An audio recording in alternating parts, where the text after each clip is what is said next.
세 번째 시간은 그야말로 동학농민혁명의 중심지라 할 수 있는 전라북도, 전라남도, 제주도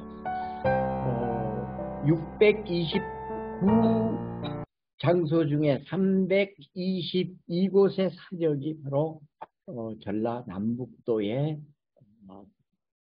치중되어 있습니다. 자, 그 중심지 중에 중심지 전라북도로 들어가 보겠습니다.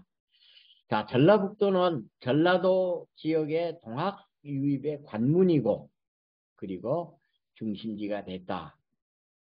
고부 봉기 시기에 동학농민혁명의 횃불을 든 전봉준, 1차 봉기 시초가 된 무장 여심해봉, 그리고 백산대회, 정읍 황토제 전투, 장성 황령 전투, 김제 원평대회 끝에 전주성을 함락하죠. 물론 전주성 함락한 뒤에 청일전쟁 때문에 바로 전주 화약이 체결되고 집강소가 설치되는 것을 약속하고 바로 전주 화약이 체결이 되죠. 근데 이 전라남북도 53개 고을에서 51개 고을, 두 고을만 빼고 동학 집강소가 설치됩니다. 말 그대로 동학 쪽에서 보면 해방구가 형성이 되는데 해방구가 되지 못한 두 군데는 바로 임실과 나주 두 군데가 됩니다. 2차 기포 시기에는 전라북도 곳곳이 전투지가 됐고 관군, 민보군, 일본군의 토벌전이 참혹하게 진행된, 그래서 동학농민군이 많이 희생이 됐다. 이 지도 잠깐 보시죠. 사실은 이 일본군이 동중서 이 세 길로 동학농민군을 이쪽 전라남북도 쪽으로 그물망으로 그물망을 좁히듯이 전라북도가 바로 이렇게 형성이 된 곳입니다. 전라남북도 지역이. 그래서 동학농민군이 몇 명이 죽었냐? 10만에서 30만이라고 했을 때에 바로 이 공주성 전투 이후에 연말 연초까지 10만 내지 30만이 이 시기에 바로 전라도 쪽에서 희생이 됐다는 것을 염두에 두면 전라남북도가 왜 중심지인지가 설명이 잘 되겠습니다. 자, 전라북도 지역 곳곳을 살펴보도록 하겠습니다. 잘 알려지지 않은 곳인데요. 군산, 옥구, 인피, 군산 이 세 지역의 활동 기록이 사실은 이 교단 중심의 이 기록을 통해서 그리고 관 기록을 통해서 잘 나오고 있습니다. 익산은 사자함이 있는 곳입니다. 최시영이 바로 사자함에 머물면서 전라도 지역의 동학농민군을 동학교도를 실제적으로 포교의 참모본부라고 할 수 있겠죠. 완주 지역은 바로 삼례 지역이 있었던 삼례 취해가 있었고 대둔산 마지막 투쟁이 있었던 곳이죠. 진안은 바로 주변 지역으로 이동해서 투쟁 활동을 전개했는데 진안 마이산에 전봉준의 딸이 은거했다고 하는 그 기록도 스토리텔링에서 소개가 됩니다. 무주는 무주 관아와 용담 현아가 점령이 됐습니다. 긴제는 금구 원평대회가 있었던 그 김덕명 앞에서 김덕명과 성두한 이 두 사람은 육형을 당했다고 그랬죠. 가장 잔인한 방법으로 죽음을 당했다. 왜 그랬냐? 이 김덕명은 사실 학자처럼 아주 유순한 사람이었던 것으로 그렇게 알려졌는데 사실 일본군 입장에서는 육형에 처해질 만큼 잔인했다고 하는 겁니다. 왜 그럴까요?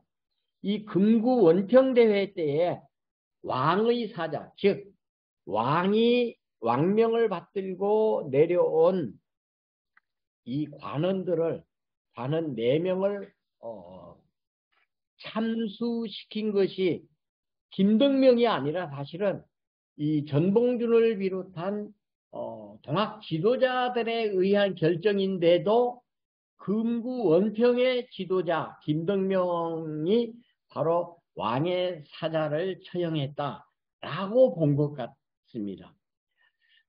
이유라면 그것이겠죠.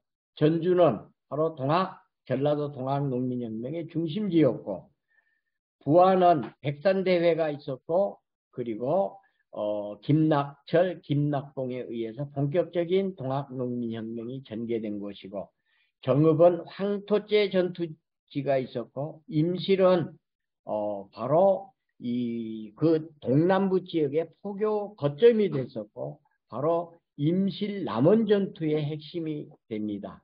장수는 황래문이 장수 관할을 점령했고, 고창은 무장에서 최초의 동학농민혁명의 횃불을 올린 곳으로 알려졌고, 순창은 막강한 교세가 따로 있습니다. 바로 전봉준이 피체된 것만 부각이 됐는데, 사실은 순창 지역에도 투쟁이 극심한 것으로 되어 있고, 전라도는 동학의 성지라는 이름을 붙인 이유는 바로 창도주 최재우가 여기에서 경전을 완성합니다. 은저감에 머물면서 경전을 마무리 지은 것으로 동학의 성지가 됐고, 동학농민혁명 때에는 김계남에 의해서 이 남원 지역이 내내 김계남의 손아귀 안에 들어가 있었던 지역이다. 자, 전라북도 이 지역 스토리텔링입니다. 홍계훈이 이 군산에 상륙했을 때, 사실 지금 벚꽃길이죠. 전군가도 거기를 거치는 동안에 이 관군이 토벌하러 내려온 관군이 흩어져 달아났다는 거예요. 많이 달아나니까 가명에 도착했을 때는 별로 남아있지 않아서 토벌에 문제가 생긴 거예요. 거기다가 이제 전 영장 김시풍이라는 사람을 어떻게 해서 붙잡아다가 목을 쳐버립니다. 그래서 이 내분이라면 내분일 텐데요. 내분이 일어나면서 그 내통 여부는 알 수 없지만 아무튼 바깥에서 보면 내분이 틀림없고, 그럼 홍계훈의 입장에서는 뭡니까? 군사들도 다 달아나고, 그리고 이 가명에 들어와서 동학군과 내통했다는 소문 딱 듣고 그 붙잡아다가 목을 쳐버렸으니 사실 누구를 데리고 싸울 수 있습니까? 바로 황토제 전투에서 황룡강 전투에서 거듭 동학농민군이 승리하는데 일익을 담당했다. 그 전세가 바로 이효응, 대은환, 임금 사자가 사자를, 그러니까 임금이 내려보낸 사자, 이 4명을 처단하는데, 아까 김덕명이 육형을 당하는데 결정적인 역할을 했다라고 했는데, 바로 이 원평에 들어와서 원평대회 때에 이 4명의 목을 칩니다. 그런데 사실은 이 왕의 사자의 목을 친다는 행위는 단순한 4명의 목숨을 끊는 것이 아니고, 왕에 대한, 그리고 또 한 가지, 우리는 돌아갈 다리가 없어. 그러니까 그야말로 오직 이 사는 길은 전주성을 함락하고 서울을 점령하는 것, 그 길밖에 없는, 바로 전봉준의 그런 동학농민군의 그런 의지를 보이는 그런 금구 원평대회였다. 그렇게 봅니다. 그걸 누가 다 뒤집어 썼습니까? 김덕명이 뒤집어 쓴 셈이죠.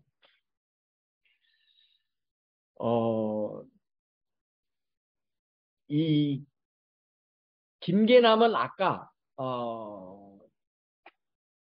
전봉준이 삼례로 떠나고 나서 1개월 뒤인 10월 16일에 전주 감영으로 들어옵니다. 그러면 혹자는 그렇게 말합니다. 전봉준과 김계남이 왜 이렇게 한 달 차이를 두고 거병을 했냐. 두 사람이 서로 사이가 안 좋아진 거 아니냐. 그렇게 볼 수도 있습니다. 사실은. 뭐 많은 학자들이 그 의견이 좀 분분하지만, 그런데 전주 감영에 들어온 김계남은 고부군수 양필환, 남원부사 이용원, 순천부사 이수홍을 그냥 처단해 버립니다. 그런데 이 처단할 수 있었던 이유가 있죠. 아까 함양 거기에서 300명의 동학농민군이 조원식 청감에 의해서 죽고 그 얼굴에 이 형체를 알아볼 수 없게 불태워서 잔인하게 불태워서 묻어버렸으니까요. 자, 김계남도 사실은 이렇게 나올 수밖에 없는 이유가 분명히 있었던 거죠.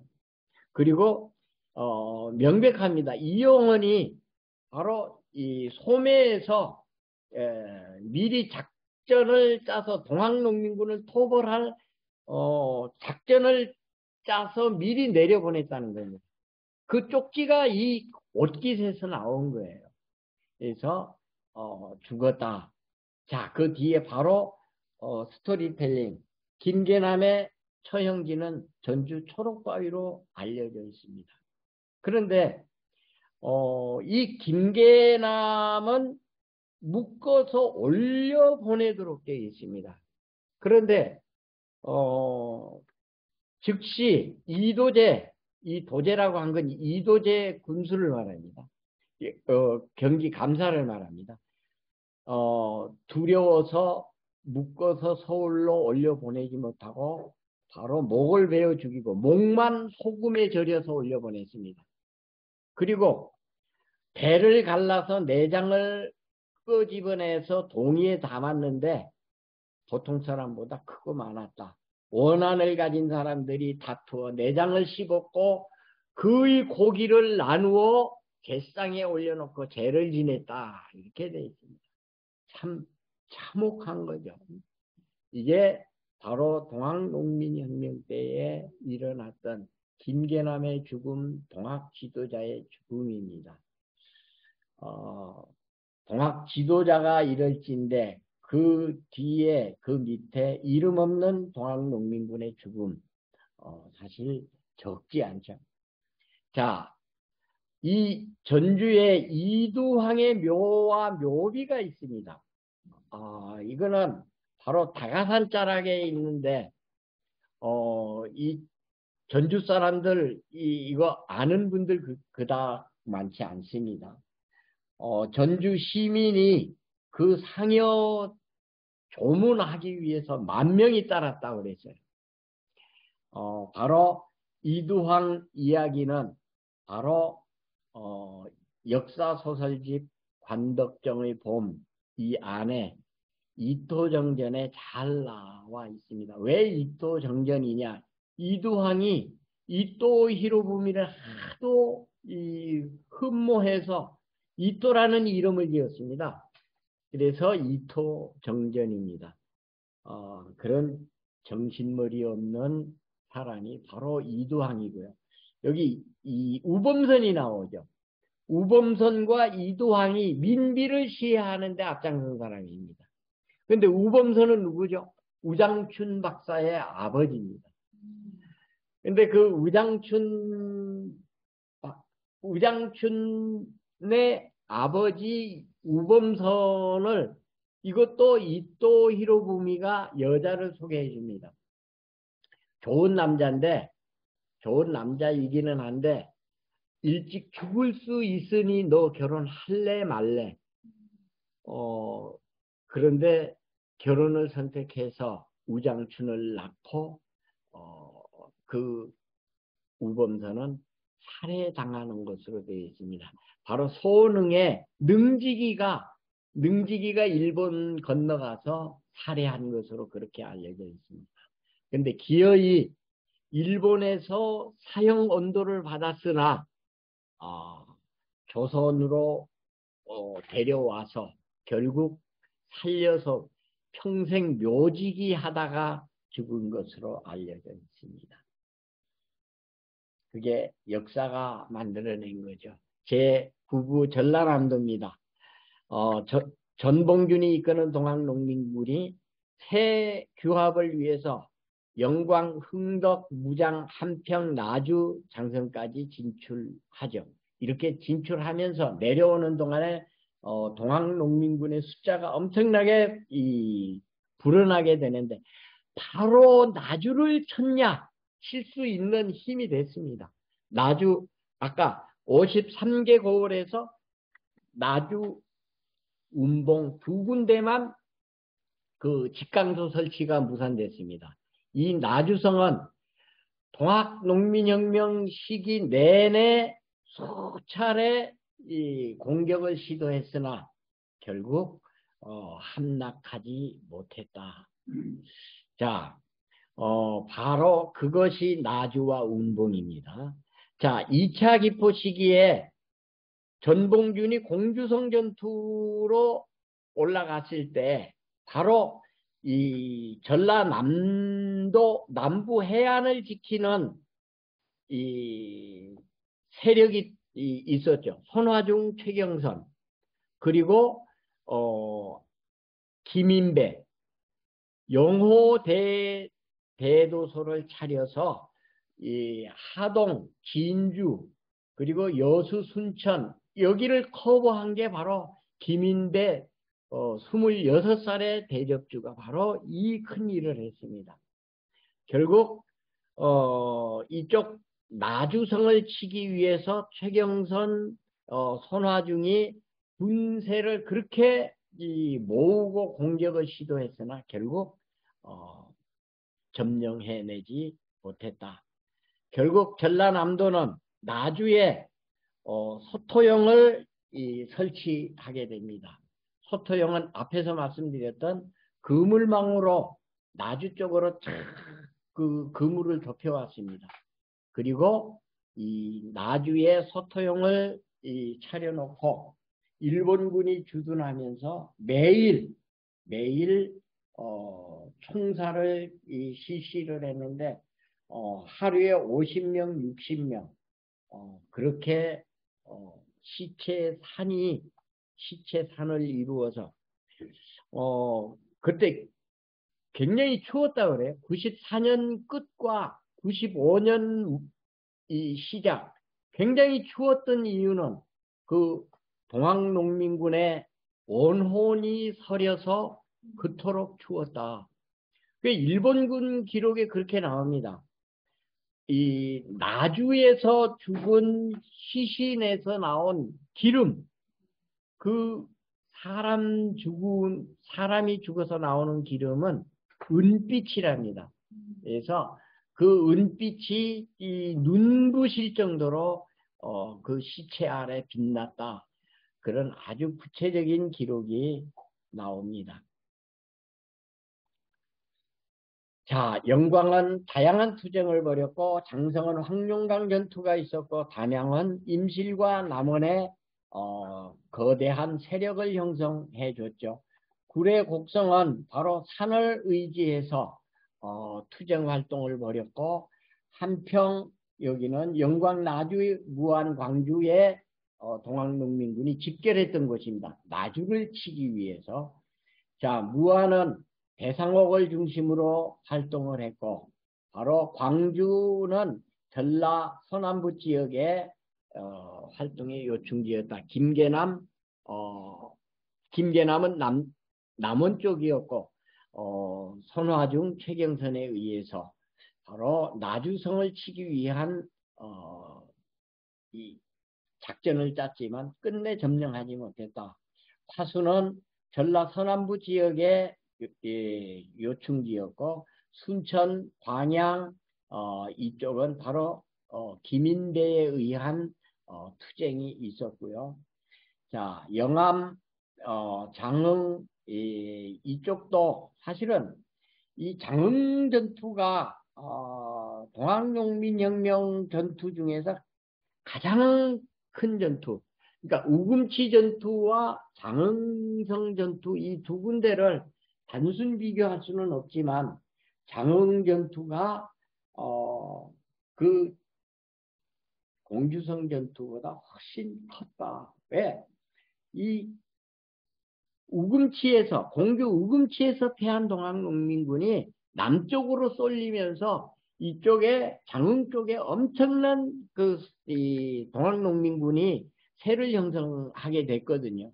그래서 최대 격전지가 될 수밖에 없었다. 최대 격전지라는 말은 그만큼 희생이 많았다. 그렇게 바로 연결이 됩니다. 그래서 여수,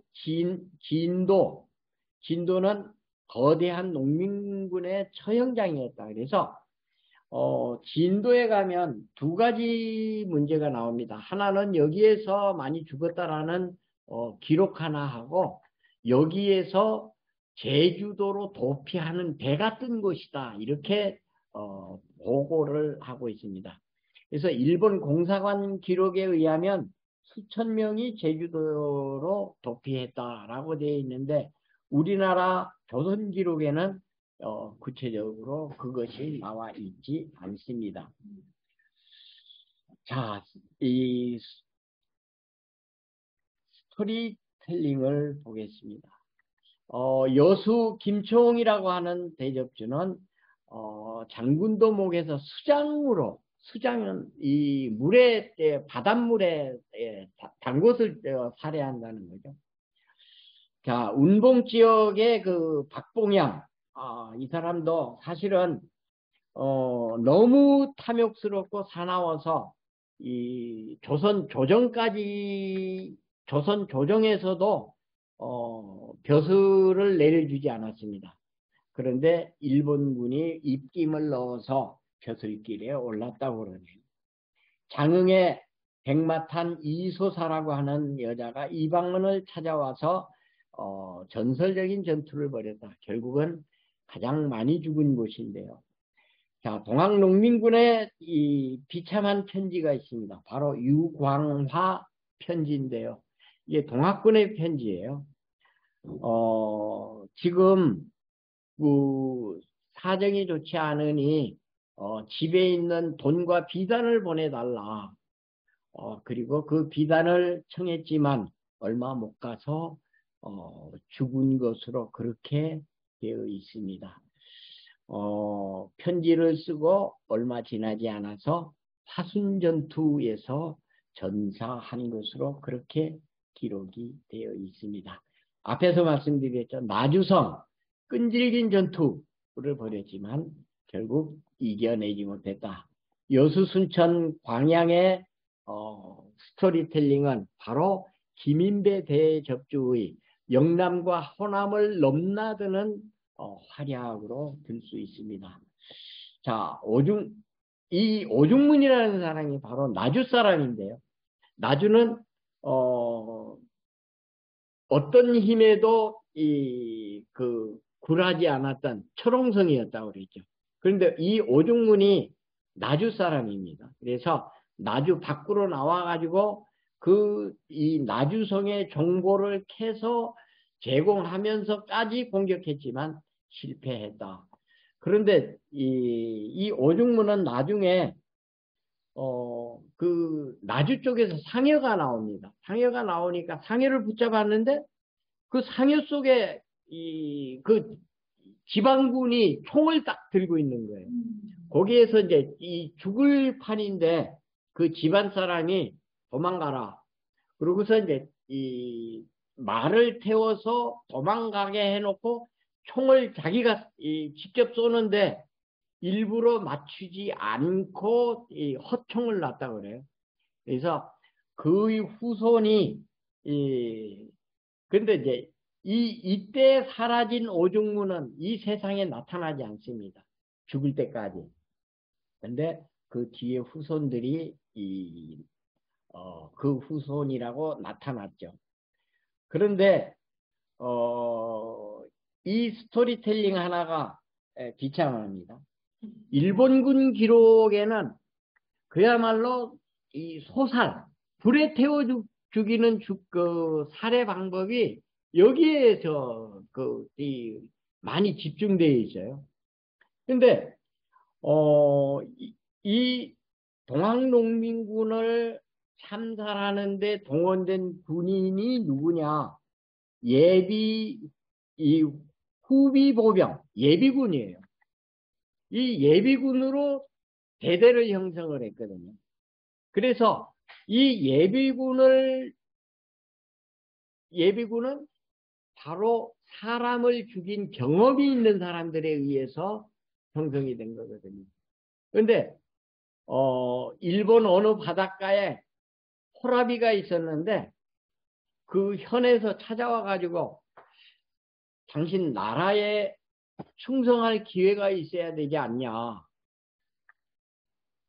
그러니까 말없이 그 사나이가 걷는 방으로 건너갔는데 아이의 비명 소리가 들렸습니다. 하나 데리고 있던 외아들을 칼로 밑본도로 찌르고 바로 이 관리를 따라 나서서 조선 땅에 온 후비 보병. 그러면 바로 이 군인들의 속성을 알 수 있는 거예요.